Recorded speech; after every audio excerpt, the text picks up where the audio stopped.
ನಿಮ್ಮ ಮನೆ ಮನೆ ಬಾಗಿಲಿಗೂ ನ್ಯೂಸ್18 ಬಂದಿದೆ. ನಿಮ್ಮ ಸಮಸ್ಯೆಗಳನ್ನು ಕೇಳೋದಕ್ಕೆ, ನಿಮ್ಮ ಸಮಸ್ಯೆಗಳಿಗೆ ಧ್ವನಿಯಾಗೋದಕ್ಕೆ, ಸಂಬಂಧಪಟ್ಟಂತಹ ಅಧಿಕಾರಿಗಳಿಗೆ ನಿಮ್ಮ ಸಮಸ್ಯೆ ಏನು ಅನ್ನುವಂಥದ್ದನ್ನು ತಿಳಿಸೋದಕ್ಕೆ, ಈ ಮೂಲಕವಾಗಿ ನಿಮ್ಮ ಊರಿನಲ್ಲಿ ಆಗಬೇಕಾದಂತಹ ಅಭಿವೃದ್ಧಿ ಹಾಗೂ ಬೆಳವಣಿಗೆಯನ್ನು ಕಾಣುವಂಥ ನಿಟ್ಟಿನಲ್ಲಿ ನಾವು ಬಂದಿದ್ದೀವಿ. ಇದುವೇ ಇವತ್ತಿನ ವಿಶೇಷ, ನಮ್ಮೂರಲ್ಲಿ ನ್ಯೂಸ್18.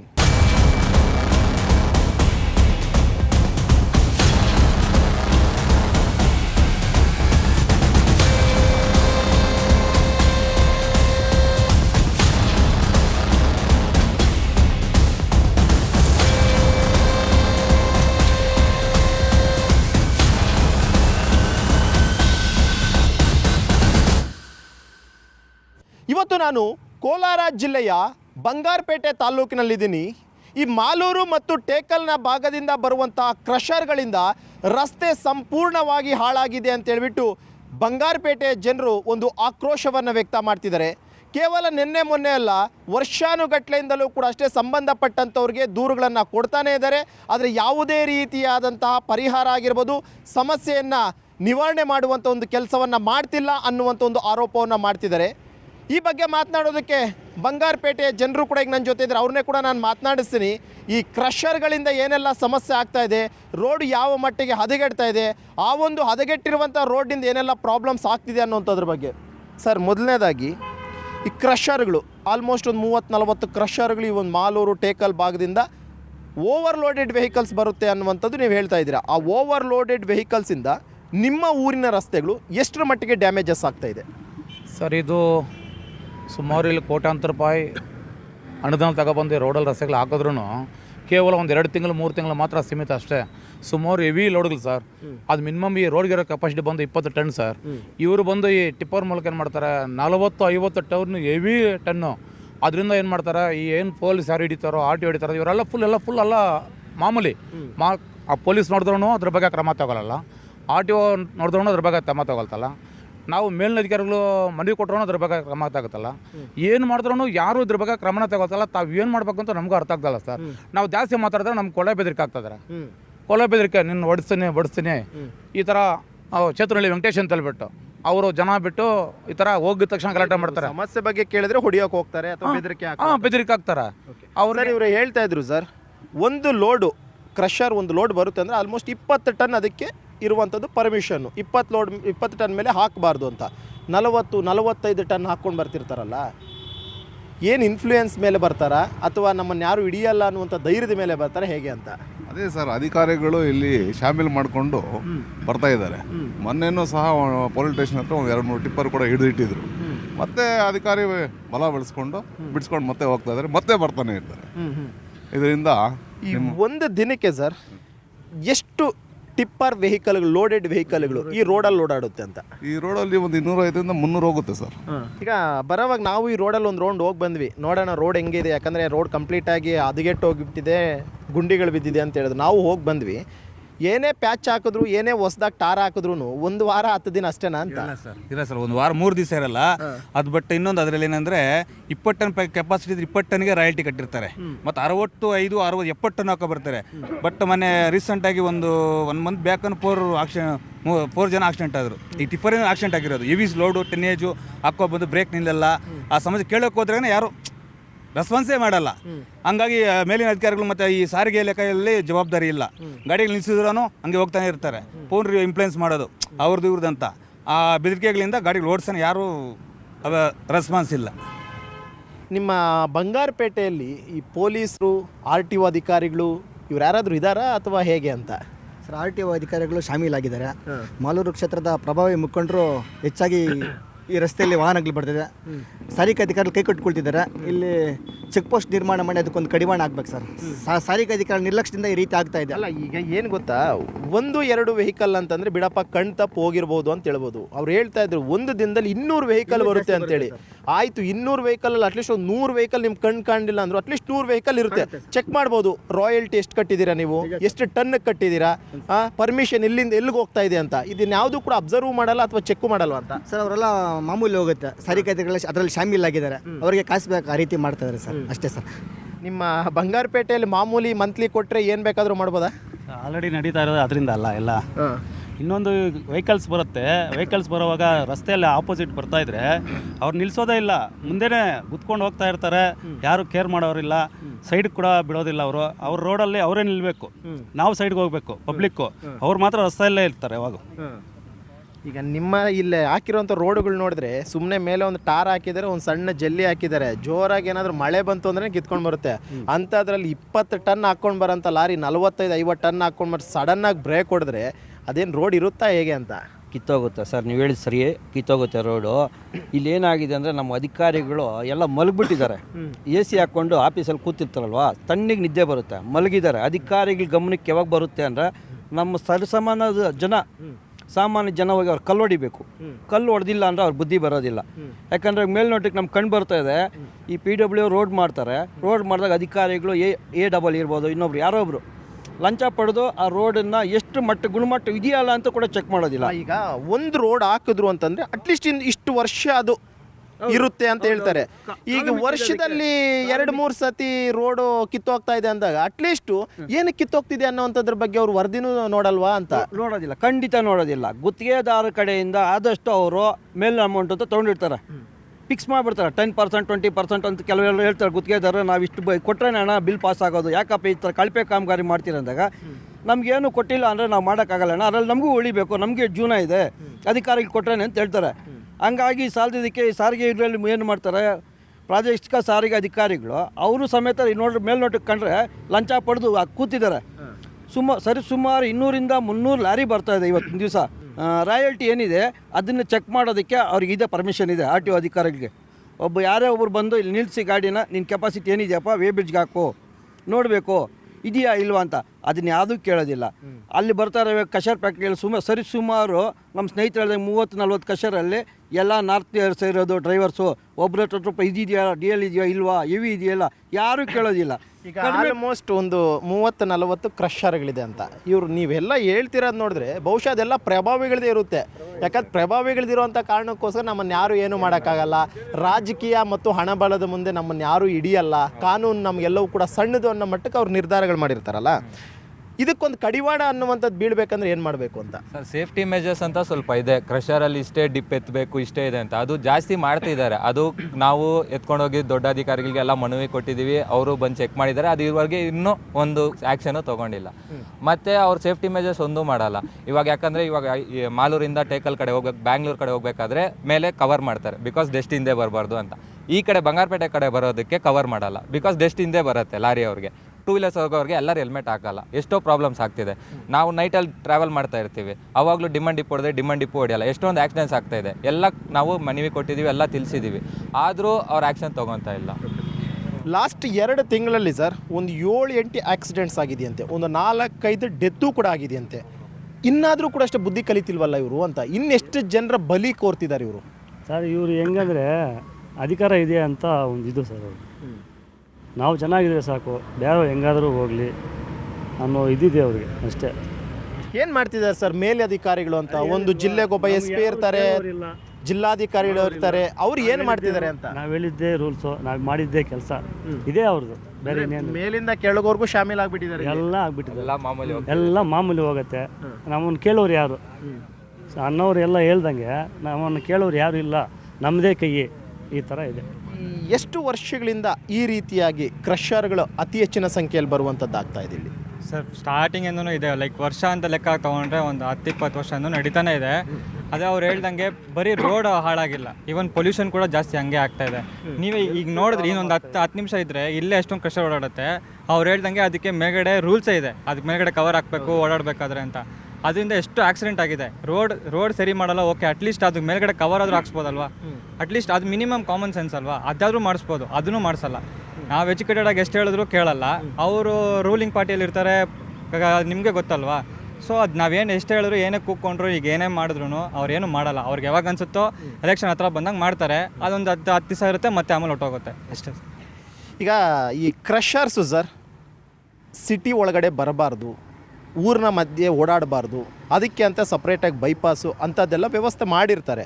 ಆದರೆ ನಿಮ್ಮೂರಲ್ಲಿ ಕ್ರಷರ್ಗಳೆಲ್ಲ ಮನೆ ಮುಂದೆನೇ ಧೂಳೆಲ್ಲ ಎಬ್ಬರಿಸ್ಕೊಂಡು ರೋಡೆಲ್ಲ ಕಿತ್ತಾಕೊಂಡು ಓಡಾಡ್ತಿರ್ತಾವಂತಲ್ಲ, ಸರ್ ಇವತ್ತೇನು ಕೋಲಾರ ಜಿಲ್ಲೆ ಟೇಕಲ್ ಭಾಗದಲ್ಲಾಗ್ಬೋದು, ಮಾಲೂರು ತಾಲೂಕಲ್ಲಾಗ್ಬೋದು, ಆ ಸಿಡಿಮದ್ದುಗಳನ್ನು ಸಿಡಿಸಿ ಸುಮಾರು ಬಡವರ ಮನೆಗಳೇ ಕ್ರಾಚೇಸ್ಬಿಟ್ಟು ಮನೆಗಳು ಬಿದ್ದೋಗ್ತಕ್ಕಂಥ ಪರಿಸ್ಥಿತಿನೇ ಇದೆ.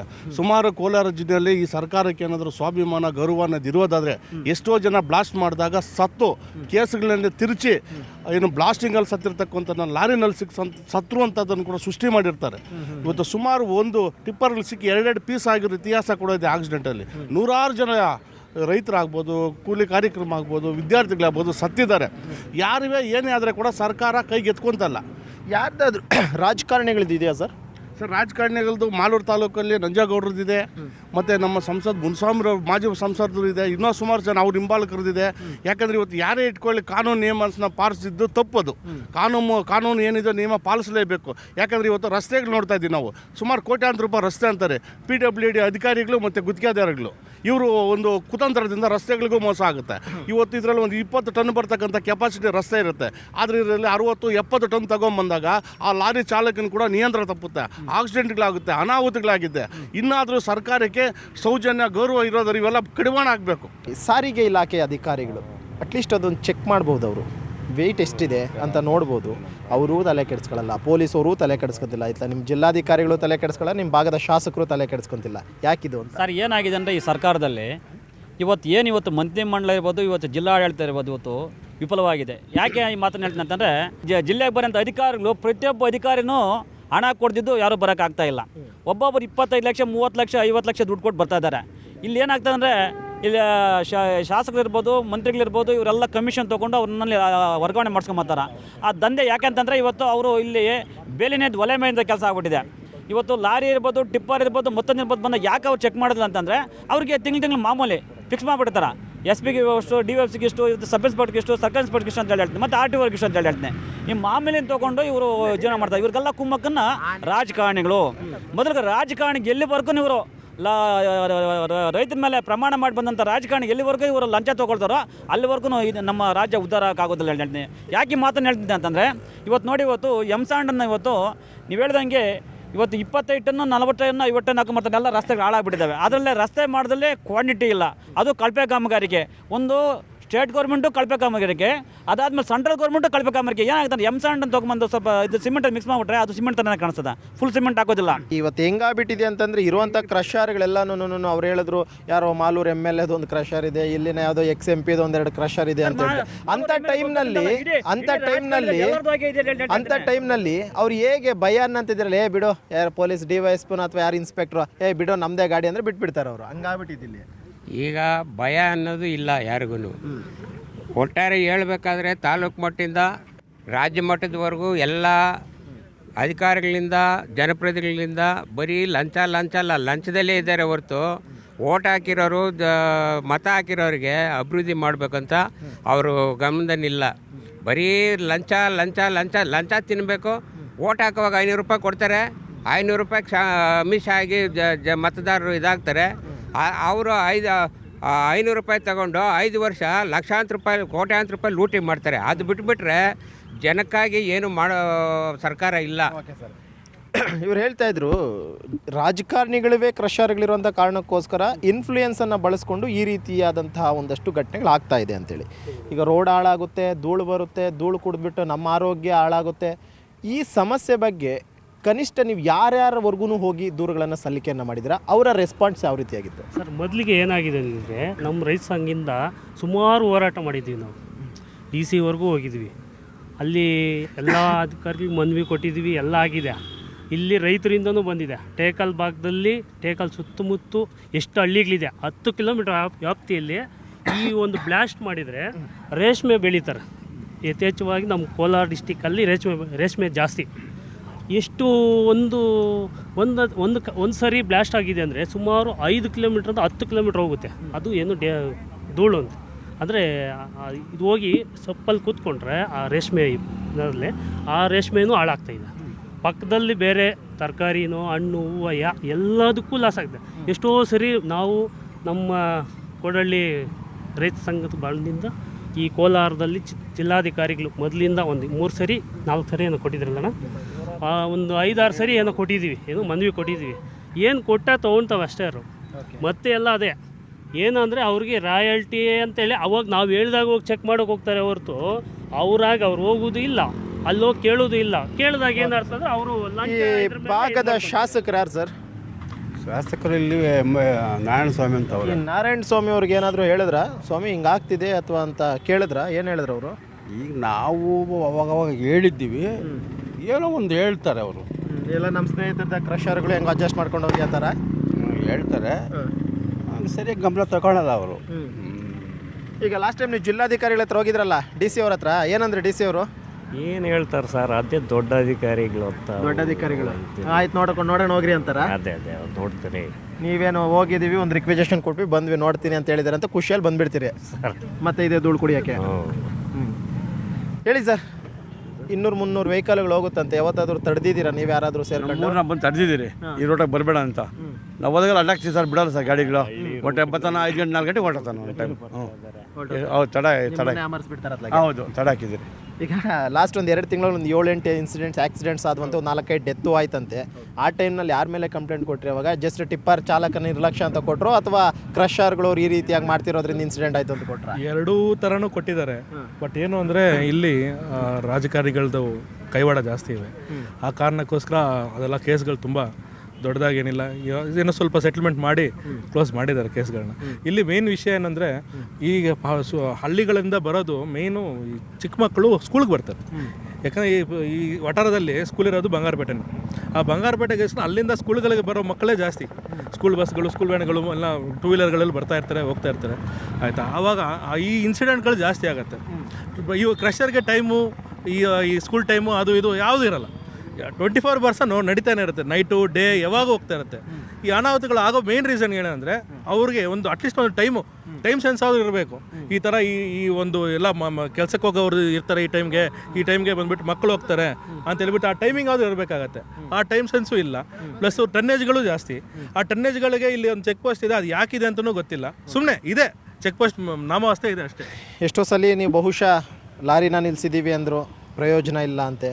ಸಾರಿಗೆ ಅಧಿಕಾರಿಗಳು ಹೇಳಿದ್ರು ಪ್ರಯೋಜನ ಇಲ್ಲ, ಪೊಲೀಸರಿಗೆ ಹೇಳಿದ್ರು ರೆಸ್ಪಾಂಡ್ ಮಾಡ್ತಿಲ್ಲ. ನೆಕ್ಸ್ಟ್ ಏನು ಮಾಡೋಣ ಅಂತಿದ್ದೀರಿ? ಏನು ಮಾಡ್ಬೇಕು ಸರ್, ಇನ್ನು ಡೈರೆಕ್ಟಾಗಿ ಇನ್ನು MLA ಅವ್ರ ಹತ್ರ ಕಂಪ್ಲೇಂಟ್ ಇದು ಮಾಡಬೇಕು, ಮತ್ತೆ ಕೇಳಬೇಕು. ನಾವು ಡೈರೆಕ್ಟ್ ನಮ್ಮ ಕೈಯಲ್ಲಿ ಏನೂ ಇರಲ್ಲ ತಾನೆ ಸರ್, ಅವ್ರ ಹತ್ರ ಕ್ವಶನ್ ಮಾಡಬೇಕು, ನಾವು ಎತ್ಕೊಂಡ್ಬಿಟ್ಟು ಕಂಪ್ಲೇಂಟ್ ರೇಸ್ ಮಾಡಬೇಕಾಗತ್ತೆ ಮತ್ತೆ ಅವ್ರ ಹತ್ರ. ಮೇಡಮ್, ಈ ಕ್ರಷರ್ಗಳವರು ಓವರ್ಲೋಡೆಡ್ ಹಾಕ್ಕೊಂಡು ಬರೋದ್ರಿಂದ ಆಕ್ಸಿಡೆಂಟ್ಸ್ ಜಾಸ್ತಿ ಆಗ್ತಿದೆ ಅಂತಂದರು. ಇಷ್ಟೆಲ್ಲ ಆದರೂ ಕೂಡ ಯಾಕೆ ಇಷ್ಟೊಂದು ನಿರ್ಲಕ್ಷ್ಯವನ್ನು ವಹಿಸ್ತಿದ್ದಾರೆ ಇವರು? ನಿರ್ಲಕ್ಷ್ಯ ಅಂತಂದರೆ ಯಾವತ್ತು ಲಂಚ ಇಲ್ಲಿ ಅದರ ಒಂದು ಬಲಾನ್ ತೋರಿಸ್ತಿದೆಯೋ, ಲಂಚ ತಗೊಳ್ಳೋರು ಜಾಸ್ತಿ ಇದ್ದಾಗ ಲಂಚ ಕೊಟ್ಟು ತಪ್ಪಿಸ್ಕೊಳ್ತಿದ್ದಾರೆ. ಇವತ್ತೇನಾಗಿದೆ ಅಂತಂದರೆ, ಕಳೆದ 3 ತಿಂಗಳ ಹಿಂದೆ ನಮ್ಮ ಊರಿದೆ ಮಹಿಳೆ ಪಾಪ ಈಗಾಗಲೇ ಗಂಡನ ಕಳ್ಕೊಂಡಿದ್ಲು. ಆಕೆ ಗಾರೆ ಕೆಲಸ ಮಾಡಿ ಮಕ್ಕಳನ್ನ ಸಾಕ್ತಾಯಿದ್ಲು, 3 ಜನ ಹೆಣ್ಮಕ್ಳು. ಆಕೆ ಕೆಲ್ಸಕ್ಕೆ ಹೋಗ್ಬೇಕಾದ್ರೆ ಟಿಪ್ಪರು ಆಕೆನ ಗುದ್ದಿ, ಜೊತೆಯಲ್ಲಿ ಹೋದಂಥವ್ರು ಡ್ರೈವಿಂಗ್ ಮಾಡಿದಂಥವ್ರು ಸ್ಪಾಟ್ ಔಟು. ಆಕೆ 3 ತಿಂಗಳು ನರಳಾಡಿ ಪ್ರಾಣ ಬಿಟ್ಲು. ಇವತ್ತುವರೆಗೂ ಆಕೆಗೆ ಪರಿಹಾರನೂ ಇಲ್ಲ. ಈಗ ಯಾರೋ ಹೇಳಿದ್ರು. ಯಾರ ಮೇಲೆ ಕಂಪ್ಲೇಂಟ್ ಕೊಟ್ಟಿದ್ರಿ ನೀವು? ಯಾವ ಸ್ಟೇಷನ್ ಕೊಟ್ಟಿದ್ರಾಗ? ಸರ್, ಬಂಗಾರಪೇಟೆ ಸ್ಟೇಷನಲ್ಲೇ. ಏನಂತ ಕಂಪ್ಲೇಂಟ್ ಕೊಟ್ಟಿದ್ರಿ? ಅಲ್ಲ, ಅವರೇ ಸುಮೋಟೋ ಮಾಡಿಕೊಂಡು ಕಂಪ್ಲೇಂಟ್ ತೊಗೊಂಡಿದ್ರು. ಯಾರು ಆಕೆಗೆ ಮಾತಾಡೋರು ಯಾರೂ ಇರಲಿಲ್ಲ. ಇವತ್ತುವರೆಗೂ ಆಕೆಗೆ ಯಾವುದು ಪರಿಹಾರ ಸಿಕ್ಕಲಿಲ್ಲ. ಆ ಮಕ್ಕಳು ಅನಾಥರಾಗಿ ಬೀದಿ ಪಾಲಾಗಿದ್ದಾರೆ.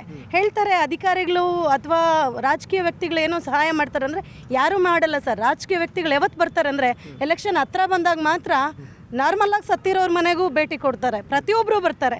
ಈ ರೀತಿ ಅನ್ಯಾಯವಾಗಿ ಪ್ರಾಣ ಹೋಗಿದೆ ಅಂತಂದರೆ ಯಾರೂ ಬರೋದಿಲ್ಲ. ಇವತ್ತೇನಾದರೂ ಅಧಿಕಾರಿಗಳು ಅವ್ರ ಕೆಲಸ ಕರೆಕ್ಟಾಗಿ ಮಾಡಿದ್ರೆ ಇದೆಲ್ಲ ಬೇಕೇ ಇಲ್ಲ. ನಾನು ಈ ಜಾಗದಲ್ಲಿ ಏನು ಹೇಳ್ತೀನಿ ಅಂದರೆ, ನಿಸ್ವಾರ್ಥ ಸೇವೆ ಮಾಡ್ತಾ ಇರೋರು ಯಾರು ಅಂತ ಹೇಳಿದ್ರೆ ಸಂಘಟನೆಗಾರರು ಮಾತ್ರನೇ ನಿಸ್ವಾರ್ಥ ಸೇವೆ ಮಾಡ್ತಿದ್ದಾರೆ ನಮ್ಮ ಬಂಗಾರಪೇಟೆ ತಾಲೂಕಲ್ಲಿ ಅಂತ ಹೇಳೋದಕ್ಕೆ ಇಷ್ಟಪಡ್ತೀನಿ ಸರ್. ಸರ್, ಈಗ ಸಮಸ್ಯೆ ಬಗ್ಗೆ ಎಲ್ಲರೂ ಕೂಡ ಹೇಳಿದ್ರಿ, ಏನೆಲ್ಲ ಸಮಸ್ಯೆ ಆಗ್ತಿದೆ, ಯಾರಿಗೆಲ್ಲ ಸಮಸ್ಯೆ ಆಗ್ತಿದೆ ಅಂತ. ಈ ಸಮಸ್ಯೆ ಈ ಕ್ಷಣಕ್ಕೆ ಏನಾದರೂ ನಿಲ್ಲಿಲ್ಲ ಅಥವಾ ಮುಂದಿನ ಕೆಲ ದಿನಗಳಲ್ಲಿ ಏನಾದರೂ ನಿಂತಿಲ್ಲ ಅಂತಂದರೆ ನೆಕ್ಸ್ಟ್ ಏನು ಮಾಡಬೇಕು ಅಂತ ಒಂದು ನೀವು ಪ್ಲಾನ್ ಮಾಡ್ಕೊಂಡಿದ್ದೀರಿ? ನಾವು ಈಗಾಗಲೇ ಏನು ಅನ್ಕೊಂಡಿದ್ದೆ ಅಂದರೆ, ಇವತ್ತು ಒಂದು ದೊಡ್ಡ ಮಟ್ಟಕ್ಕೆ ನಮ್ಮ ರಾಜ್ಯಾಧ್ಯಕ್ಷನ ಕರೆಸಿ DC ಕಚೇರಿ ಮುಂಭಾಗದಲ್ಲಿ ಒಂದು ದೊಡ್ಡ ಮಟ್ಟಕ್ಕೆ ಹೋರಾಟ ಮಾಡ್ಕೊಬೇಕು, ಒಂದು 1000 ಜನ ಸೇರಿಸ್ಬೇಕಂತ ಅಂದ್ಕೊಂಡಿದ್ರೆ. ಈಗ ಸರ್, ಈ ಬಂಗಾರಪೇಟೆ ಬಹಳ ಮುಖ್ಯವಾಗಿ ಬಂಗಾರಪೇಟೆಯಲ್ಲಿರ್ತಕ್ಕಂಥ ಮ್ಯಾಜಿಸ್ಟ್ರೇಟ್, ತಹಸೀಲ್ದಾರು, ಸಂಪೂರ್ಣ ತಾಲೂಕಿಗೆ ಹೊಣೆಗಾರಿಕೆ ಹೊಂದಿರತಕ್ಕಂಥ ಏಕೈಕ ಅಧಿಕಾರಿ ಇದ್ದರೆ ಅದು ಮ್ಯಾಜಿಸ್ಟ್ರೇಟ್ ಆಗಿರ್ತಾರೆ. ಇವರಿಗೆ ಬಂಗಾರಪೇಟೆ ಬಗ್ಗೆ ಇಳ್ಳಷ್ಟು ಕೂಡ ಯೋಚನೆ ಮತ್ತು ಕಾಳಜಿ ಇಲ್ಲ. ಇವತ್ತು ಸುಮಾರು ಪರಿಸರ, ಬೆಟ್ಟಗಳಾಗ್ಬೋದು, ಗುಟ್ಟಗಳಾಗ್ಬೋದು, ಕೆರೆಗಳಾಗ್ಬೋದು, ಇವತ್ತು ಕೆರೆಗಳಲ್ಲಿ 40-50 ಅಡಿ ಮಣ್ಣೆತ್ತು ರಾತ್ರಿ ಸಾಗಾಟನೆ ಮಾಡ್ತಾ ಇದ್ರೆ ಕೂಡ ತಹಸೀಲ್ದಾರ್ಗೆ ಹಲವಾರು ಸಲ ಗಮನಕ್ಕೆ ತಗೊಂಬಂದ್ರೆ ಕೂಡ ಕೇರೆ ಮಾಡ್ತಾ ಇಲ್ಲ. ಏನು ಮಾಡೋಣ ಅನ್ಕೊಂಡಿದ್ದೀರಿ ಸರ್ ನೆಕ್ಸ್ಟ್? ಸರ್, ಮುಂದಿನ ದಿನಗಳಲ್ಲಿ ಸಂಬಂಧಪಟ್ಟ ಗಣಿ ಇಲಾಖೆ ಮುಂದೆ ಉಗ್ರವಾಗಿ ಪ್ರತಿಭಟನೆ ಮಾಡೋಕೆ ಮುಂದಾಗ್ತೀವಿ. ಏನು ಯಾರು ಕಾನೂನನ್ನ ಕೈಗೆ ಇಲ್ಲಿ ತಾಲೂಕಲ್ಲಿ ತಗೊಂತಲ್ಲ ಅಂಥ ಅಧಿಕಾರಿಗಳು, ಭ್ರಷ್ಟ ಅಧಿಕಾರಿಗಳು ನಮಗೆ ಅವಶ್ಯಕತೆ ಇಲ್ಲ ಅಂತ ಕೂಡ ಹೇಳ್ತಾ ಇದ್ವಿ.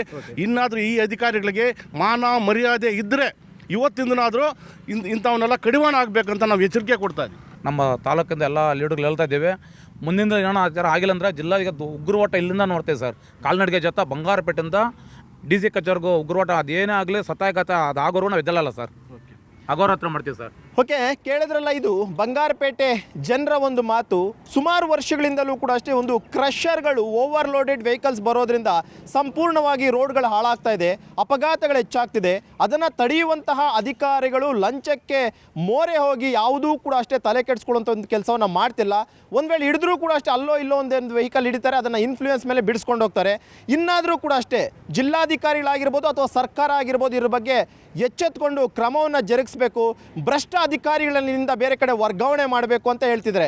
ಒಂದು ವೇಳೆ ಏನಾದರೂ ಇವರ ಸಮಸ್ಯೆಗೆ ಏನಾದರೂ ಪರಿಹಾರ ಸಿಕ್ಕಿಲ್ಲ ಅಂತಂದರೆ ಜಿಲ್ಲಾಧಿಕಾರಿಗಳ ಕಚೇರಿಯ ಮುಂದೆ ಅಹೋರಾತ್ರಿ ಧರಣಿ ಮಾಡೋದಕ್ಕೂ ಕೂಡ ಅಷ್ಟೇ ನಾವೆಲ್ಲರೂ ಸಿದ್ಧವಾಗಿದ್ದೀವಿ ಅನ್ನೋದು ಒಂದು ಎಚ್ಚರಿಕೆ ಸಂದೇಶವನ್ನು ಸಂಬಂಧಪಟ್ಟಂಥ ಅಧಿಕಾರಿಗಳಿಗೆ ಕೊಡ್ತಾ ಇದ್ದಾರೆ. ಇದು ಈ ಊರಿನ ಸಮಸ್ಯೆ. ನಾಳೆ ಮತ್ತೊಂದು ಊರಿನ ಸಮಸ್ಯೆಯೊಂದಿಗೆ ನಿಮ್ಮ ಮುಂದೆ ಬರ್ತೀವಿ. ಅಲ್ಲಿವರೆಗೂ ನೋಡ್ತಾ ಇರಿ News18, ಜಾಲ ನಮ್ಮದು, ಬಲ ನಿಮ್ಮದು.